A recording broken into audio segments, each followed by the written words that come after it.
बड़ी खबर आ रही है। खबर यह है कि 88 साल की उम्र में पोप फ्रांसिस का निधन हो गया है। आपको बता दें, लंबे समय से वो बीमार चल रहे थे, लंबे समय से उनका इलाज चल रहा था और वेटिकन की तरफ से ये जानकारी साझा की गई है पूरी दुनिया के साथ। 88 साल की उम्र में पोप फ्रांसिस का निधन हो गया है। लंबे समय से वो बीमार चल रहे थे, उनका इलाज चल रहा था, लेकिन तबीयत जो थी उनकी सुधर नहीं रही थी और ऐसे में उनके लिए दुआएं भी लोग कर रहे थे और कोशिश ये की जा रही थी कि पोप फ्रांसिस की तबीयत में सुधार हो, लेकिन ऐसा हो नहीं सका और आखिरकार 88 साल की उम्र में उनका निधन हो गया। वेटिकन की तरफ से उनके बारे में जानकारी दी गई, उनके निधन के बारे में जानकारी दी गई है। इस खबर की बाकी डिटेल्स अभी आनी बाकी है, लेकिन अभी खबर जो निकल कर सामने आई है वो ये है कि लंबे समय से वो बीमार चल रहे थे और उनकी आज उनका निधन हो गया है। और आपको बता दें कि इलाज उनका लंबे समय से चल रहा था, लेकिन उनकी तबीयत में सुधार नहीं हो पा रहा था। इसको लेकर लोगों में चिंता बनी हुई थी। लोग उनकी स्वास्थ्य के लिए, उनकी सेहत के लिए लगातार कामना कर रहे थे, लेकिन उनकी सेहत में सुधार नहीं हुआ और लंबी बीमारी के बाद उनका आखिर निधन हो गया और इसकी वेटिकन ने इसके बारे में जानकारी दी है।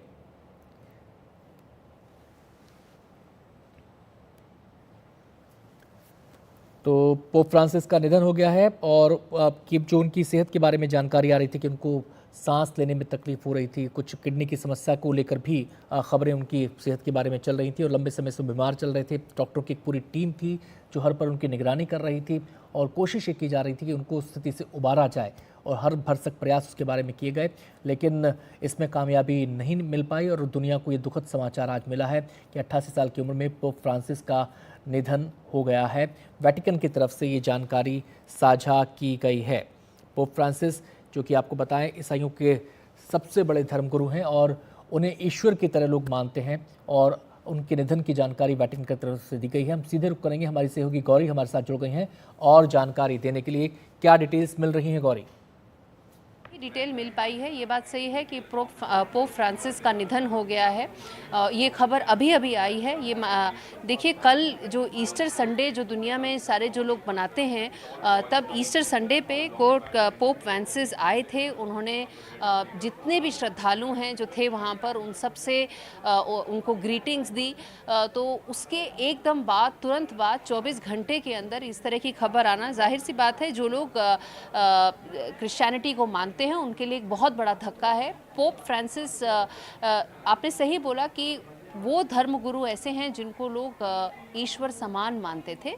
तो अब अगले पोप का जब तक चयन होगा, तब तक वो क्या प्रक्रिया रहेगी, कितनी जल्दी अगले पोप का चयन होगा और ये जो ट्रांजिशन पीरियड है वेटिकन के लिए, वो कैसे किया जाएगा, आगे उस पर किस तरह से निर्णय लिए जाएंगे, ये सारी एक देखने वाली बात है। इम्पॉर्टेंट बात मैं आपको ये भी बता दूं, वेटिकन जो है एक सेपरेट कंट्री है, एक अलग देश है। उनका जो मुखिया है वो पोप है। तो पोप का निधन होना वेटिकन देश को भी बहुत अलग तरह से इम्पैक्ट करता है। उसके अलावा ऑफकोर्स क्रिश्चियनिटी में, दुनिया भर में जितने क्रिश्चियंस हैं वो सब इस खबर से बहुत डीपली इम्पैक्टेड हैं। आगे की क्या प्रणाली होगी चयन की, सारा ध्यान अब उस पर है और कितनी जल्दी वो अनाउंसमेंट आ जाएगी वो देखने वाली बात है। जी गौरी, ऐसे में जानना ये बेहद आवश्यक हो जाता है कि अब खबरें लगातार आ रही थी कि काफ़ी समय से उनकी तबीयत खराब चल रही थी और अब क्या उनकी सेहत से जुड़ी, क्या उनकी मेडिकल से जुड़ी कुछ डिटेल्स मिल पा रही हैं, साझा की गई हैं? जी, ये बात सही है कि करीब पिछले 1.5-2 महीने से पोप फ्रांसिस की तबीयत ठीक नहीं चल रही थी। बीच में वो निमोनिया के लिए 1 से ज़्यादा बारी एडमिट हुए, 3 या 4 बारी वो एडमिट हुए थे। फिर थोड़ी सी उनकी रिकवरी हुई थी, तो ये उम्मीद जताई जा रही थी, सारे दुनिया भर में जितने भी क्रिश्चियंस हैं वो उम्मीद जता रहे थे कि शायद अब पोप फ्रांसिस जो हैं वो रिकवर कर जाएंगे और अपनी जो धार्मिक ड्यूटीज़ हैं वो निभाने लग जाएंगे। और इस तरह से उन्होंने ये करना भी शुरू कर दिया था। जैसा मैंने कहा, देखिए, ईस्टर संडे पे वो आए, श्रद्धालुओं से उन्होंने ग्रीटिंग एक्सप्रेस की, बात की। वो अपने आप में एक बहुत पॉजिटिव संदेश था, बट उसके एकदम बाद ये इस तरह की खबर आना, ये बहुत शॉकिंग है। और अब सारे की सारी फोकस इस पे होगा कि अब पोप फ्रांसिस जो 88 की एज पे जिनका निधन हुआ, उनके बाद अब अगला पोप कौन बनेगा। जी, अब क्योंकि समस्या जो थी काफ़ी समय से चल रही थी गौरी, और 88 साल की उम्र थी, वयोवृद्ध थे वो, और नमूनिया की उनको शिकायत थी। बीच में सुधार भी हुआ था, डॉक्टर्स ने उम्मीद भी जताई थी कि वो सेहत में सुधार हो रहा है, जल्दी वो ठीक हो जाएंगे। और जो उनके रिलीजियस काम थे उसमें भी उन्होंने शिरकत करना शुरू किया था, लेकिन फिर से बीच में तबीयत उनकी ख़राब हुई। तो ऐसे में एक अनिश्चितता तो बनी हुई थी। तो जाहिर सी बात है, जो एक सिस्टम होता है पोप के चयन का, उसको लेकर मंथन तो पहले से शुरू हो गया होगा।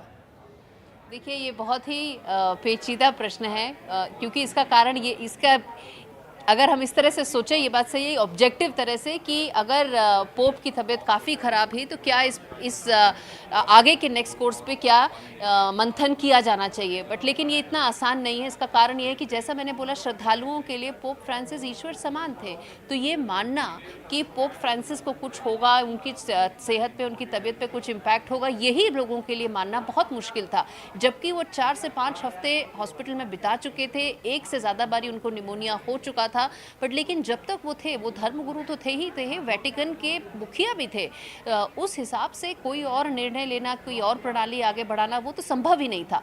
अब वो सारा चयन और सारी प्रक्रिया अब होगी। वेटिकन ने एक वीडियो अनाउंसमेंट के जरिए ये बताया है, और अब वही आगे कुछ एक घंटों में, कुछ एक दिनों में बताएंगे कि किस तरह से, कितनी जल्दी ये जो वैक्यूम है, पावर वैक्यूम जो है, वो फिल किया जाएगा। क्योंकि ये ध्यान रखने वाली बात ये है कि पोप जो है वो सिर्फ एक रिलीजियस लीडर नहीं होते हैं क्रिश्चियंस के लिए, एक अथॉरिटेटिव फिगर भी होते हैं, एक पावरफुल फिगर भी होते हैं।